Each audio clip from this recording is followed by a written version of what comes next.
अस्सलाम वालेकुम। गुलशद अगर तव्हां सां गॾु आहे। अॼु असांजो मौज़ू आहे अंग्रेज़ दौर जो वॾो शाइर फ़क़ीर क़ादिर बख़्श बैदल। अचो त पहिरियां फ़क़ीर क़ादिर बख़्श बैदल जे वॾनि जो अहवालु मालूम करियूं। फ़क़ीर क़ादिर बख़्श बैदल जे वालिद जो नालो मियां मोहम्मद मोहसिन दरवेश हो ऐं क़ादरी तरीक़े में झोंक वारे बुज़ुर्ग शाह इनायत जी हिकु शाख़ खां दस्ते बैत थियो हो।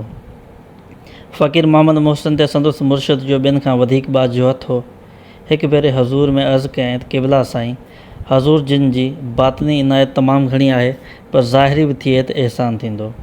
जो नरीना औलाद इहो सिकायल आहियां। हज़ूर जी ज़बान मां निकितो त इनशा अल्लाह तोखे अहिड़ो पुटु ॼमंदो जो शरीयत, तरीक़त, मारिफत ऐं हक़ीक़त जो साहिबु हूंदो, पर हिकु पेर ज़ईफ़ हूंदसि। शाह साहिब जी दुआ दरगाह इलाही में अघाणी ऐं फ़क़ीर मोहम्मद मोहसिन जे घर में पुटु ॼाओ, पर पेर मुड़ियल हुअसि। विलादत वक़्तु पाण मीर साहिबनि जी कचहरी में वेठो हो, जिते दाई अची खेसि वाधाई ॾिनी ऐं चयाईंसि बालक घणो ई सफ़रो आहे, पर हिकु पेर खां मंडो आहे। जंहिं ते मीर साहिबु वराणियो त अबा मंडो न चओ, इहो रोहिड़ी शहर जो झंडो थींदो। बर वक़्तु संदसि नालो अब्दुल क़ादिर रखियो वियो, पर पोइ पीरान पीर दस्तगीर जी अदब विचां खेसि क़ादिर बख़्श सदियो वियो। संदसि विलादत 1814 में थी। बैदल ॼमंदे ॼाम हो, दरवेश जे घर में ॼाओ सोई अलाह वारनि जी दुआ सां, ऐं पोइ बि उन्हनि जी नज़र कीमिया मथसि रही। तंहिं करे मुंड खाई रंग में रतल नज़र आयो। संदसि हलत चलत मां ईअं पियो भाईंबो हो त हीउ हिकु वॾो कामिल दरवेश ऐं ख़ुदा वारो इंसानु थींदो। फ़क़ीर साहिब जूं तसनीफ़ूं उन ॻाल्हि जो सबूत आहिनि त खेसि न फ़क़ति फ़ारसी अरबी पर क़ुरान, हदीस, फ़िक़ा ऐं तसौफ़ वग़ैरह ते बि काफ़ी ज़्यादा अबूर हुअसि। कुदरत फ़क़ीर साहिब खे हिकु असर पज़ीर, साफ़ ऐं पाक दिलि ॾिनी हुई। सालकनि जी सोबत मंझसि इलाही इश्क जा मच मचाए छॾिया। सभु उन ॻाल्हि ते मुतफ़िक़ आहिनि त फ़क़ीर साहिब खे सेवण शरीफ़ में रूहानी फैज़ हासिलु थियो ऐं उतां ई शेर चवणु शुरू कयईं। फ़क़ीर साहिबु पंहिंजो तख़लुस बैदल रखियो। बज़ औक़ात संदसि तख़लुस तालिब ऐं क़ादिर बि रहियो आहे, पर तमामु थोरो हिकिड़े हंधि पंहिंजो सॼो नालो अब्दुल क़ादिर बि आंदो अथसि। चवनि था त इरशाद मूजिबि फ़क़ीर साहिबु पीर ॻोठु आयो ऐं अची मस्जिद में मुसाफ़िर थी रहियो। पीर सबक़तुल्लाह शाह अवल खे संदसि फ़ज़लो कमाल जी ख़बर पहुती, जंहिं खेसि पंहिंजे साहिबज़ादे पीर अली गौर शाह जी तालीम ऐं तरबियत जो कमु सुपुर्द कयो। ईरान ऐं हिंदुस्तान जे फ़ारसी ऐं उर्दू शाइरनि घणो करे माशूक़ जे हुस्न जी तारीफ़ सां गॾु संदसि नाज़, बेवफ़ाई, ज़ुल्म, सितम, जोर ऐं जफ़ा जो शिकायत कई आहे, पर बैदल जे कलाम में शिकवा शिकायत जी बू बि कान्हे। अलबत्ता इश्क जो इज़हार कयो अथसि, छाकाणि त इश्क खे नेमत सम्झे थो ऐं इश्क जी तलक़ीन करे थो। अदबी दुनिया में अहिड़ो मिसाल छिॾो लभंदो जो शाइर जो पाण ते एॾो कब्ज़ो हुजे, मजाज़ बि कमाए ऐं मजाज़ जो इज़हार बि छुपाए। फ़क़ीर साहिबु वॾो परहेज़गार मुतक़ी हो, मगर जो नींहं जी चोट लॻसि त इबादत, ज़हद, तक़वा तर्क करे हर वक़्तु महबूब जे मुंहुं ॾिसण जो मुश्ताक़ रहियो। संदसि पहिरियों महबूब करमचंद हो। जॾहिं पाण करमचंद खां मुंहुं मटियो त पोइ संदसि अखि फ़क़ीर ग़ुलाम मोहम्मद ते वञी लड़ी ऐं फ़क़ीर साहिब खे ग़ुलाम मोहम्मद जी घोर अहिड़ो त घाए विधो जो उते ई वेहिजी वियो। जॾहिं फ़क़ीर ग़ुलाम मोहम्मद लाॾाणो कयो त पोइ क़ाज़ी पीर मोहम्मद बैदल फ़क़ीर जो मंज़ूर नज़र थी रहियो। चवनि था त फ़क़ीर साहिबु 2 शादियूं कयूं, हिकु 5 मां ऐं ॿी धारियुनि मां। पहिरीं मां फ़क़ति हिकु नियाणी थी ऐं ॿी मां पुटु ॼाया। वक़्तु गुज़रंदो रहियो, तव्हांजो उहो वक़्तु आयो जॾहिं फ़क़ीर साहिब जो आख़िरी मंज़ूर नज़र क़ाज़ी पीर मोहम्मद जो संदसि रूह जी राहत हो ऐं जी जो जियापो हो, उहो हमेशह लाइ अलविदा चई ही जान छॾे वियो। फ़क़ीर साहिब जी दिलि ते हीउ सदमो इंतिहाई गहरो गुज़रियो।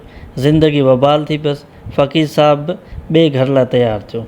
राति जो 12 बचनि खां मोकिलाए चादर विझी सुतो त रूह परवाज़ करे वियसि। अहिड़ी तरह हिन विलायत ऐं करामत जे साहिब पंहिंजो आस्थानो 16 ज़ुल्क़द 1299 हिजरी हिन फ़ानी दुनिया में खणी दारुल बक़ा में ठाहियो। फ़क़ीर बैदल ज़ाहिरी तौर ते पंहिंजे वॾनि वांगुरु हनफ़ी मुस्लमान हो ऐं उन फ़िरक़े मूजिबि शरीयत जो पूरो पाबंद हो।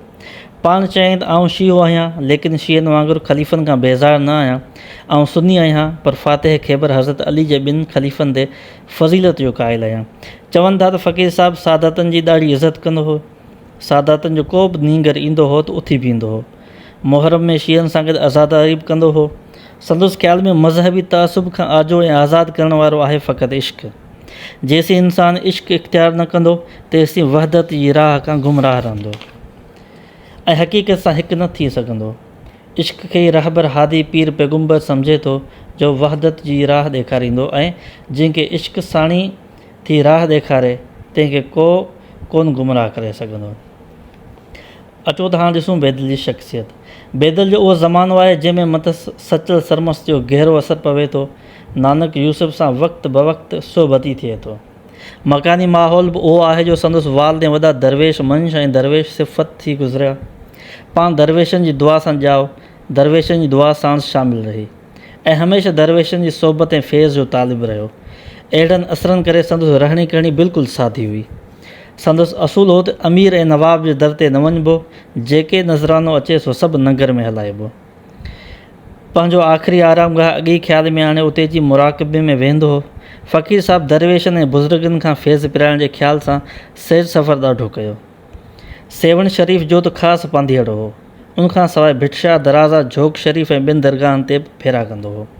बैदल जी शाइरी। बैदल सिंधी ऐं सराइकी में जेको कलाम चयो आहे सो घणो करे ॾोहीड़नि, बेतनि ऐं काफ़ियुनि जी सूरत में आहे। उन्हनि में जिन ॾोहीड़नि में पंहिंजी हस्ती खे हम ओस्त में मटाईंदड़ ऐं गुम कंदड़नि जी तारीफ़ कई अथसि, तंहिंखे नालो ॾिनो अथसि वहदतनामा। हिन में नफ़ी ऐं असबात ते काफ़ी रोशनी विधी अथसि।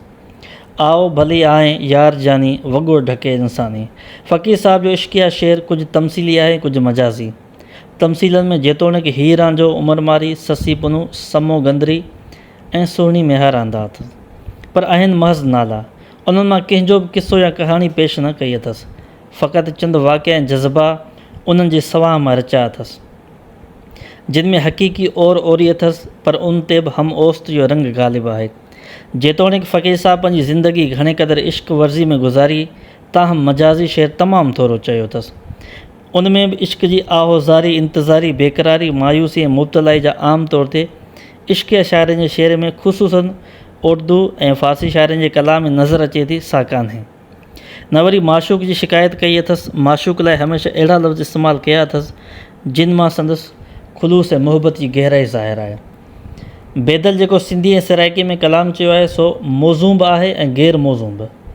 वहदतनामो दोहनि जी सूरत में आहे ऐं सरोदनामा में काफ़ियूं आहिनि, पर उन्हनि मां किन जी ज़ाहिरी सूरत पारसी गज़ल जहिड़ी आहे, तंहिं करे उन्हनि खे मौज़ू सॾे सघिजे थो। उनखां सवाइ शेर जी हर कंहिं सिन्फ़ ते बि आज़माई कई अथसि। अहिड़ो मिसाल सिंध जे सूफ़ी शाइर में को वर्ली मिलंदो। बैदल जीअं अरबी, फ़ारसी, सराइकी ऐं सिंधी में शेर चवंदो हो, तीअं उर्दू में बि तिबे आज़माई कयईं।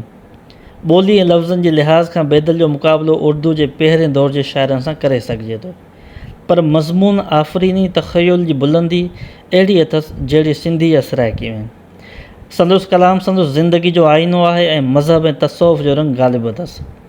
बैदल न फ़क़ति सिंधी, सराइकी, उर्दू, फ़ारसी ऐं अरबी में शेर चयो आहे, पर उन्हनि पंजनी खे गॾे पंज आतिशो मुख़मस लिखियो आहे, जंहिंजो नज़ीर मिलणु मुश्किल आहे। उन मुख़मस जी हर हिकु बंद जी हर हिकु मिसर जुदा ॿोली में आहे, यानी 5 मिसरूं 5 ॿोलियुनि में, अरबी, फ़ारसी, सराइकी, उर्दू ऐं सिंधी। ऐं अहिड़ो मिसाल सिंधी शाइरी में अॼु ताईं ॿियो कोन मिली सघियो आहे। बैदल जे कलाम ते शाह, सचल, संदसि फ़ारसी कलाम ते मीर जानुल्ला शाह, रूमी, हाफ़िज़, अमीर खुसरो जो नुमायां असरु रहियो आहे। संदसि तसनीफ़ और तालीफ़। बैदल विहारो मुस्तनिद किताब घणो करे फ़ारसी ऐं अरबी नज़म ऐं नसर में लिखिया आहिनि। फ़क़ति 2 किताब आहिनि जे सिंधी ऐं सराइकी में आहिनि, वहदतनामो ऐं ॿियो सरोदनामो, जो सिंधी ऐं सराइकी काफ़ियुनि, बेतनि, ॾोहीड़नि ऐं से हरफ़िन जो मजमू आहे। बैदल हिकु किताब पंजगंज जे नाले सां लिखियो आहे। हिन में 40 बाब रखिया अथसि ऐं हर हिकु खे नालो ॾिनो अथसि दर्जो। हर हिकु दर्जे में पहिरियां क़ुर शरीफ़ जी आयत ॾेई, उन जे मुताबिक़ नंबरवार हदीस, मौलाना रूमी जा बेत, शाह साहब जो बेत ऐं हिकु हिदायत भरी पारसी में आखानी ॾिनी अथसि। गोया क़ुर पाक ऐं क़ुर शरीफ़ जी तफ़सीर ॾिनी अथसि।